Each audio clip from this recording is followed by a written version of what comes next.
This is the Kia EV2, and it might be one of the most important electric cars that you can soon buy, not because it has the fastest acceleration or the longest range, but because we might finally have an EV for people who don't really care about their car. What? Now, I don't mean to throw shade on Kia, love you guys so much. However, what we do need is more electric cars for the general public to be converted. So what do people want with a car? Well, they want something that has an attainable price tag. They want something that's going to get them from A to B without that anxiety or range anxiety in there. And also they just want like a sound choice where they feel that they can get into the car and they can understand it and use it straight away. Because let's be real, electric vehicles still aren't the de facto choice for the general public. As of May 2026, in the UK, 5.8% of cars on the road are electric. I will say though that electric car adoption is higher than ever, with over 26% of registrations being BEVs in April 2026 alone. So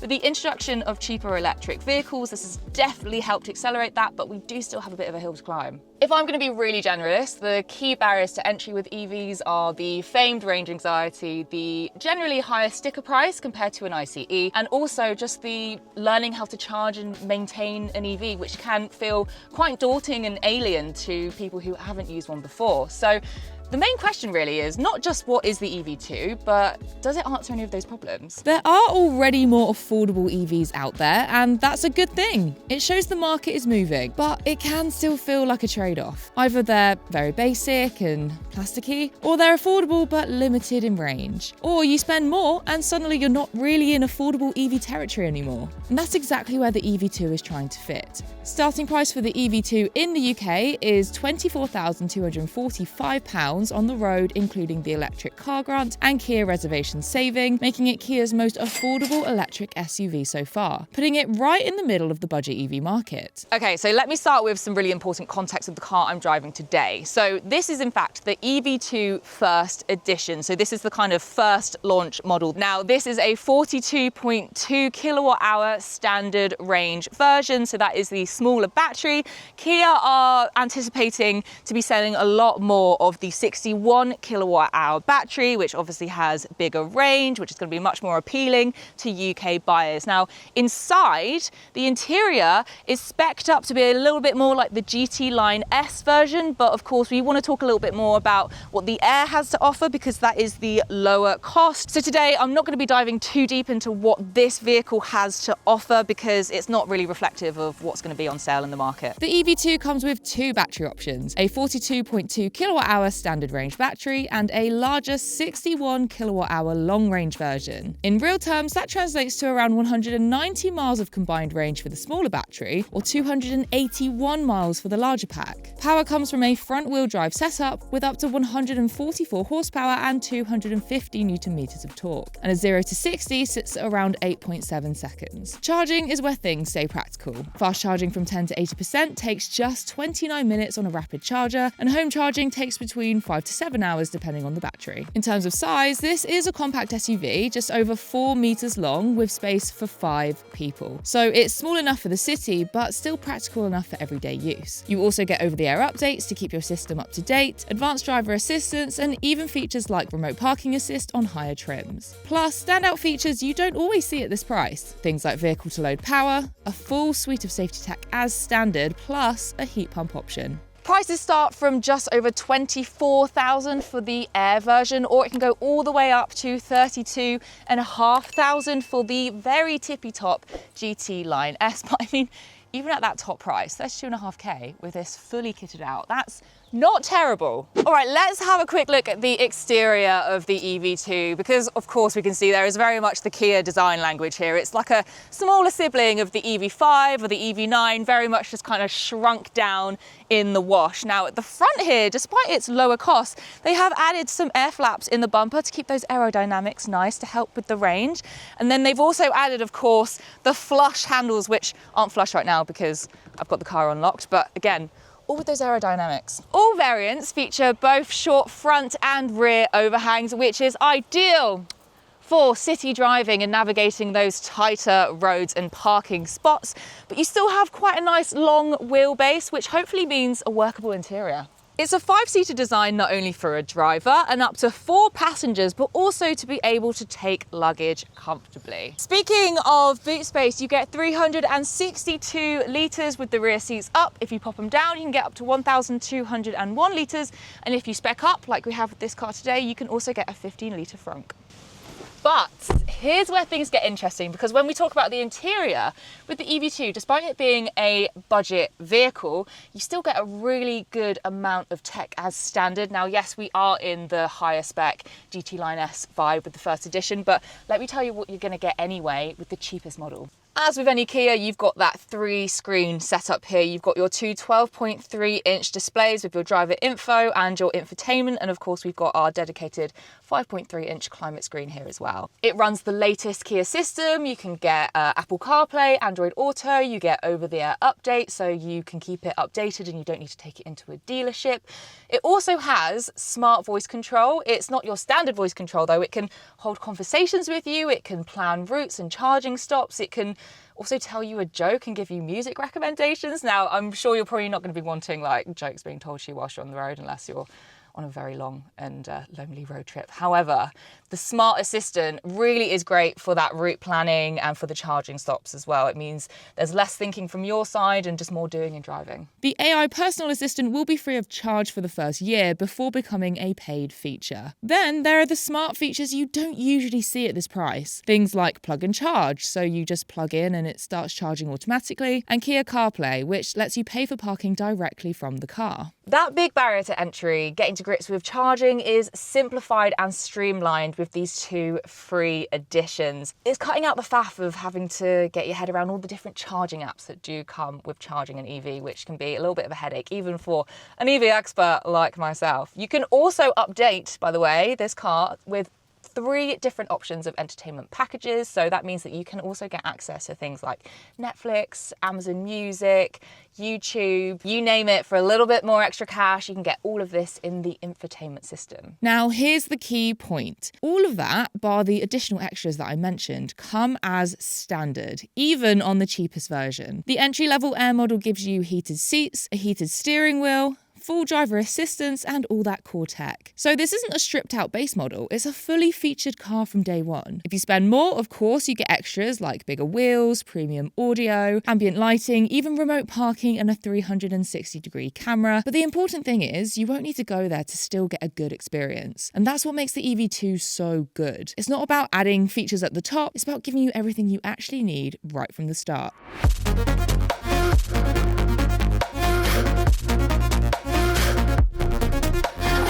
The EV2 is a lovely, compact city car, which means that it does wonders fitting through those tighter gaps and spaces, those smaller lanes. So I'm driving along the country lanes right now and it feels like it is very suitably sized. I've got a lot of space on my left and my right in the lane here. The acceleration is nice and smooth. It feels nice and quiet. It feels controlled. It's got speed when it needs to. It's got the regen modes as well, as we know and love with Kia. It's got iPedal mode, so with the pedals on the back of the steering wheel, you're able to tweak between level 0 to level 3 regen. When it's on level 3, that is the strongest, making it ideal for that city driving when there's a lot of stop starting, so you don't even need to put your foot on the brake depending on how bad the traffic is. So let's talk about real world range, because this car is telling me, obviously with the smaller battery, it's got about 187 miles of range with 95% charge. That's obviously like best case scenario, of course. But when you go up to that bigger battery, which we know Kia are touting to be the most popular option here in the UK, I mean, I think you're going to be golden when it comes to wanting to like go on the motorway with this little car, because obviously with these smaller runarounds, it can sometimes feel like going on the motorway can feel like a bit of a push, and you've got to really hope or like really plan to make sure that you've got a good charging point available and a rapid one as well to get you back onto the road. But with this being able to charge up so quickly, both with the smaller and bigger battery, longer journeys are definitely available.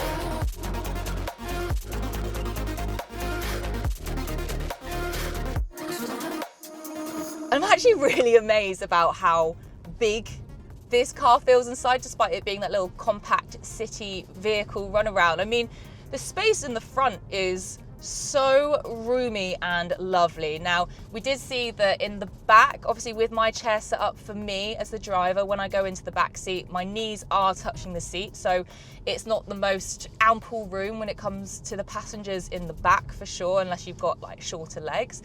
Me being 5'10", I'd say I'm like kind of average size, generally speaking, for men, women, maybe a little bit bigger. But anyway, it's a little bit more compact in the back, which is what we're going to expect, but they really have prioritized space in the front here. It feels so roomy. It feels like there's so much room up on the dash as well.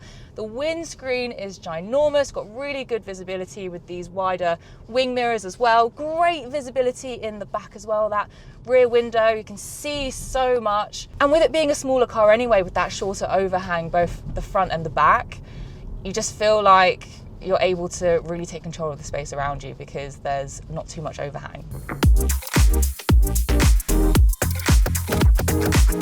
So we're just coming into a town centre here now. There's a lot more traffic lights, a lot more stop starts, and it just feels really nimble and lovely to drive. So when the traffic light goes green, we can just see how that acceleration works. Obviously with that instant EV acceleration, it's just like that torque just hits. But having that smaller, slightly more lightweight vehicle as well, you just feel like super nimble and lightweight and agile as you're going through these smaller roads here. Okay, and we're into green, just a light touch of the pedal there, and I'm up to 20 already. Collision warning, apparently. Okay, there was no one there. But it's nice to know that the safety features work, isn't it? The heated steering wheel is nice and toasty, even on level 1 out of 2. The heated seats are great as well. And remember, this comes with the basic model, so the comfort is definitely there. So I'm in regen level 3 now as we're heading into the town centre. It's all a bit stop-start. It's all just very comfortable. I mean, it's all just very like familiar to Kia as well. I mean, we all know that this is a bit of a shrunk down version of their other models that they've released recently, the EV5, the EV9, for example. And that kind of feel of drive follows through into the EV2 as well. And I'm such a big fan of Kia's products. Like, all of their cars have just honestly been great to drive. I think they are dominating the market and they are offering some really good terms. For example, the 7-year warranty, like, you just cannot argue with stuff like that because it gives the consumer confidence in the car as well. And it's just a really great run around. It's great to drive. It feels nice. It doesn't, obviously the interior isn't the same as what the Air is going to be for the cheapest, but I know that interior isn't going to feel like super cheap. You're going to feel like you're getting good bang for your buck. I will say that the steering wheel feels a little bit lighter than I personally would like. I like it to be a little bit heavier, but it is still responsive. Now, obviously this is sort of down to personal preference, but you know, considering that if this is going to be a car that the general public are going to want to buy, people who kind of just want to get from A to B, they aren't too like focused in on the sort of the dynamics of the steering and the driving, then obviously that's not really going to be like a huge factor, is it? And also there's a bit of wind noise actually I can hear. This is quite a square car, so I guess you are going to get that, but I'm going at about sort of 30 and you are getting a little bit of noise up there. Time and time again, Kia have just, I think, just blown so many people away by the offering that they've been able to create in such a short space of time. It's so nice to see that they're now obviously entering into the more affordable EV market as well. Obviously we have had the EV3, which has done so well. Now being able to scale down just that little bit more with the EV2 and having it to be a little bit more affordable than the EV3, a little bit smaller, a little bit more attainable. I mean, Kia are absolutely flying.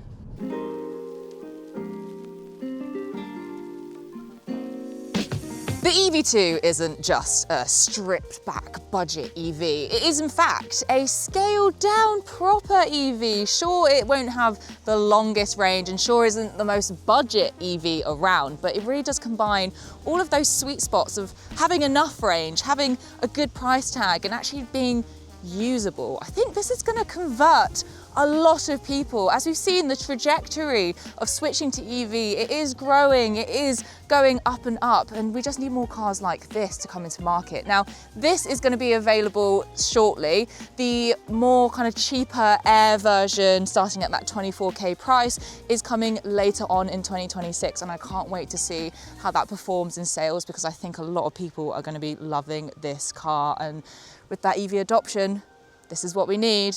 And ironically, with it being a car that maybe people who don't care about cars are gonna wanna have, this makes it quite an important vehicle. But anyway, guys, what do you guys think at home? Let me know down in the comments. If you've enjoyed the video, give it a big fat thumbs up. Let's get out to more people like yourselves to learn more about this wondrous little EV. And if you're new here and you've enjoyed the video, then make sure you hit that subscribe button as well to keep up to date with all the latest news and reviews. And I'll see you for the next one. Ciao.